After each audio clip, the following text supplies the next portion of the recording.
Changes in Welsh agriculture due to Brexit, new trade deals and new agricultural schemes will affect the environment, and we can predict these changes using scientific models which are a simplified representation of the system.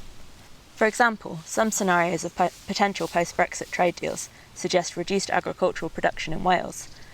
This would lead to reduced agricultural greenhouse gas emissions and increased carbon stocks in Wales, but with risks of exporting our emissions, which we need to avoid as a globally responsible Wales.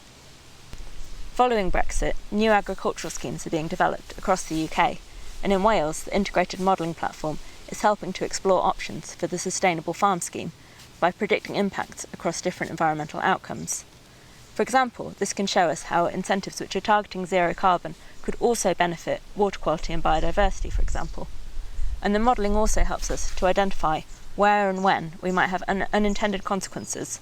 So, for example, there may be potential tensions between objectives such as biodiversity, carbon and agricultural production. Small nation, big ideas. Welsh science tackling climate change.